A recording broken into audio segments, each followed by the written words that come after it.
নমস্কাৰ, মই ৰঞ্জন চৌধুৰী। আজি সংবাদপত্ৰবিলাকত এটা বহুত ইম্পৰ্টেণ্ট নিউজ ওলাইছে, কিন্তু সেইটো চুটিকৈ ওলাইছে। আৰু এটা নিউজ ওলাইছে, এইটো অলপ ডাঙৰকৈ ওলাইছে। হয়, নিশ্চিতভাৱে এইটো ডাঙৰ খবৰ। এয়া হ'ল মানে 4 তাৰিখ হোৱাই নাই, মানে ডিক্লেয়াৰেই হোৱা নাই, মানে কোন জিকিলে কোন হাৰিলে। তাৰ আগতে আৰু চান্স ফৰ ডেন্স পেট্ৰলিয়াম প্ৰডাক্টছৰ দাম বঢ়াই দিলে। আৰু এইটো আমি বহুত আগৰ পৰা কৈ আছোঁ। তো গতিকে মই LPGৰ ওপৰত কথা নাপাতোঁ, কাৰণ ইয়াৰ আগত কথা পাতিছোঁ, মানুহে খুব এটা বেছি পাত্তা নিদিয়ে। কোনোবাই মোক কৈছিলে মে' দিৱসৰ ওপৰত কথা পাতিবলৈ। মই ক'লোঁ মে' দিৱসৰ ওপৰত কিয় কথা পাতিবলৈ আছে? মোৰতো কথা পাতিবলৈ একোৱে নাই। শ্ৰমিক ক'ত? চবতো লাভাৰ্থী হৈ গ'ল, চবতো স্কিমৰ মানুহ হৈ গ'ল ন। কাক লৈ কথা পাতিম? শ্ৰমিক কৈ নাই। আকৌ সেই শ্ৰমিকক শ্ৰমশক্তি কিবা কিবি মানে ডাঙৰ ডায়লগবাজি মে' দিৱসৰ আগদিনাখন মোদীয়ে ক'লে। লাজ চৰম নাই, এই ফূৰ্তি কৰি আছে দিনটো, কোনো কাম কাজ নাই, অসাংবিধানিক কথা বতৰা পাতা। কি একেবাৰে প্ৰধানমন্ত্ৰীৰ পৰা তলৰ লেভেলৰ মন্ত্ৰী, মুখ্যমন্ত্ৰী, MLA চবে পাতি আছে, কোনো দিগদাৰ নাই। সৰু যোনটো হেডলাইন হৈছে, এইটো একচুৱেলি বহুত ডাঙৰ হেডলাইন। এই হেডলাইনটো আছে মানে পৃথিৱীৰ মানে বিশ্বগুৰুটো আমি তো পৃথিৱীৰ যে 180টা দেশ, 180টা দেশৰ ওপৰত যি সমীক্ষাত দেখা গৈছে যে 157 আমাৰ ফ্ৰীডম অফ প্ৰেছৰ যি ৰেংকিং, সেইটো এতিয়া চৰকাৰ নিশ্চয় ক'ব না তেওঁলোকৰ যোনটো মেথড, এই মেথডটো সঠিক নহয়, কিবা কিবি কৈ থাকিব। আৰু হয়, যদি সেইটো আৰু তললৈ গুচি আহে তেতিয়া ক'ব যে না মেথডটো ঠিকেই আছে। আকৌ এই নেতাবিলাকে কি কৈ থাকিব? Mother of democracy.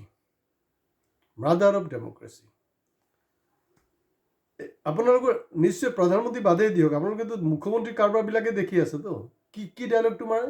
এইটো কি চেনেল, সেইটোকে মানে ইকৰ নিচিনাকৈ চলাই আছে। আৰে ভাই, প্ৰেছৰ মানুহখিনি ইমান নিমখ হাৰাম হয়, ক'ব লাগে নহয় অমুক অমুক অমুক।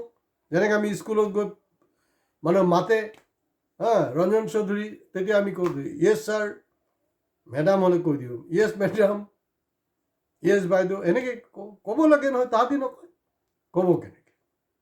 লেটেষ্ট পজিশ্যনটো কি জানে? আৰু তললৈ যাব লাগে, মানে 157 নহয়, এইটো মানে 180ৰ ওচৰা ওচৰি গৈ পাব লাগে। তাৰপিছতো যদি শিক্ষা নহয়, এই গোটেই প্ৰক্ৰিয়াটো কেলে হ'ব পাৰিছে? আমাৰ নিচিনা কিছু আজিৰ দিনটোতো মই অকলে নহয়, খুব সীমিত পাব আপুনি যে নিৰ্ভীক আৰু নিৰপেক্ষ সাংবাদিকতাত বিশ্বাস কৰে। আৰু আমি নিৰ্ভীক আৰু নিৰপেক্ষভাৱে কথাবিলাক পাতোঁ বুলি এই যে ভক্তসকল আছে নহয়, মই দেখিছোঁ কমেণ্ট বক্সত কিছু অশালীন কথা বতৰা লিখি দিয়ে, কিন্তু সংখ্যাটো কম। কাৰণ আমাৰতো সাধাৰণতে সচেতন মানুহে চায়। লেটেষ্ট পজিশ্যনটো হ'ল মানে একচুৱেলি সাংবাদিকবিলাক কি, সাংবাদিকে আচলতে নেতা মন্ত্ৰীকক নচাব লাগেতো। সাংবাদিকক ভয় খাব। মানে কোনো সাংবাদিকক এনেকুৱা এটা পৰিস্থিতি হ'ব দিব নালাগে যে ক'ব এইটো কোন চেনেল, তোমাৰ চেনেলৰ মালিকৰ নাম কি। এই পৰিস্থিতিটো হ'বই দিব নালাগে। এতিয়া আমি দেখিছোঁ প্ৰাক্তন মুখ্যমন্ত্ৰী, বৰ্তমান কেন্দ্ৰীয় মন্ত্ৰী সৰ্বানন্দ সোণোৱাল ডাঙৰীয়া, মানে কি ক'ম, লাজ তেখেতৰ নাই নহয়, তেওঁ ঠিকেই আছে। তেওঁ হেৰি হুঁচৰি নচাই আছে। কোনে গৈ নাচিছে জানেনে? প্ৰেছ ক্লাবত নহয়, ডিব্ৰুগড় প্ৰেছৰ মানুহখিনি গৈ তেওঁৰ ঘৰত গৈ লাজ চৰম, মই যে কৈ থাকোঁ নহয়, এইবিলাক প্ৰেছ নহয়, এইবিলাক পিচাচ হয়। ডিব্ৰুগড় প্ৰেছ, মেমৰ নাম কি দিছিলে জানেনে? তেনেকুৱা ঘটনা বহুততে আছে। খালি ডিব্ৰুগড়টো অলপ দৃষ্টিকটু বুলি সেইকাৰণে মই কৈ আছোঁ। তেওঁলোকে এটা CMক মেমৰ নাম দিছিলে with a very beautiful photo session. তাত কৈছে যে মানে নাইট ছাৰ্ভিচটো লাগে প্লেইনৰ। আৰে ভাই, এইটোতো ডিব্ৰুগড়ৰ যে চিভিল ছ'চাইটি আছে, এইটো তাহাঁতৰ ডিমাণ্ড হ'ব লাগে। তাহাঁতৰ বোলে দৰমহাই নাই, পে স্কেলেই নাপায়, মিনিমাম ৱেজ নাপায়, তাহাঁতি প্লেইনৰ মানে আধাৰ বেপাৰী আকৌ জাহাজৰ কথা পাতে। তেনেকুৱা হৈছেতো, নাইট ছাৰ্ভিচ লাগে। তাৰ পৰা গম পোৱা যায় যে কি অৱস্থাত গৈ পাইছে। তো গতিকে খুব ৰেয়াৰ চেনেল পাব, খুব ৰেয়াৰ মানুহ আপোনালোকে পাব যে আমাৰ নিচিনাকৈ কথা পাতি আছে। তো গতিকে অকল মোৰ চেনেল বুলি নহয়, তেনেকুৱা যদি যেতিয়াই আপোনালোকে অলপ ডিফাৰেণ্ট পাব, কথা বতৰা পতা, কোনো কাকো কেয়াৰ নকৰে, এতিয়া শেহতীয়াকৈ এই ফচিলে কিয়, মুখ্যমন্ত্ৰী কিয় ফচিলে, সুপ্ৰিম কোৰ্টত এই পৱন খেৰৰ যোনটো এপিছ'ড, সেইটো গম পায়। এতিয়াও তেওঁৰ সুমতি হোৱা নাই। তেওঁ পৱন খেৰৰ যিজন উকিল, মানে ইণ্ডিয়াৰ একজন বহুত বিখ্যাত উকিল, সুপ্ৰিম কোৰ্টৰ ছিনিয়ৰ উকিল, তেখেতক কৈ আছে, আপোনালোকে চাব পেপাৰত আছে, এফালে নিউজ আছে আপোনাৰ আউট অফ 180 157 ৰেংক, আনফালেদি কৈ আছে মুখ্যমন্ত্ৰী, চব পেপাৰত আছে দেই, তাত কি কৈছে যে না মোক গণতন্ত্ৰ নীতি জ্ঞানৰ কথাবিলাক নক'ব।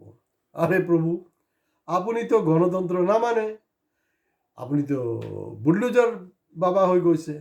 ক'ত মানে আপোনাৰ কি কথা বতৰাবিলাক সাংবিধানিক বা গণতান্ত্ৰিক থাকে নেকি? সাংবিধানিক আৰু গণতান্ত্ৰিক কথা নকয় যাতে, সেইটো কাৰণে কিন্তু আপুনি ফচিছে।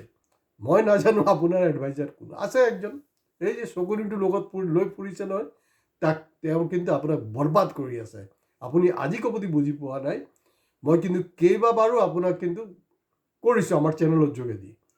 আমি যে মুখ্যমন্ত্ৰীৰ বিৰোধী ব্যক্তিগতভাৱে তেনেকুৱা নহয়, কিন্তু তেওঁৰ কিছু কোৱালিটি আছে, নথকাও নহয়।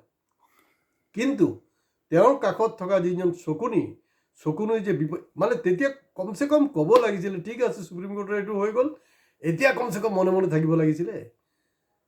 মানে গণতন্ত্ৰৰ নীতি পাঠ লাগি নগ'ল, কাৰোবাৰ পৰা নীতি পাঠ লয় নেকি? টিচাৰক প্ৰফেচাৰক কি তেখেতে মানিছিলে নেকি? মনত পৰে নেকি আপোনালোকৰ? কাকো নামানে। গতিকে এই কথা বতৰাবিলাক কিন্তু খুব বেয়া হৈছে। আৰু এই যে কথাই যে কৈ থাকে নহয়, কোন চেনেল, আপোনাৰ মালিকৰ নাম কি? এতিয়া দেখা গৈছে মাজত এটা জেং ক'ত হৈছিলে, আদিত্যৰ একজন অসম আদিত্য ৰিপৰ্টাৰক লৈ জেং এটা হৈছিলে, তেওঁ ক'লে যে কোন, তেতিয়া দেখা গৈছে যে না, তেওঁ কৈছে নাই অসম আদিত্য হস্পিটেলৰ ওপৰত কমপ্লেইন আছে, তেওঁলোকে মানে শোষণ কৰি আছে।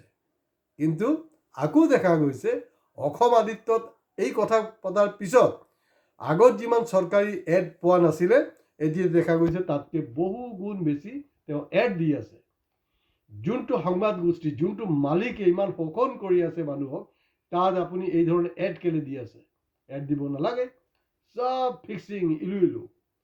গতিকে আপোনালোকতকৈ নহয়, সৰহভাগ যি সাংবাদিক আছে আপোনালোকতকৈ এই যে আমাৰ যে বেশ্যাবিলাক আছে নহয়, নিজৰ দেহাৰ ব্যৱসায় কৰে, তাহাঁতৰো কিন্তু ইজ্জত আছে।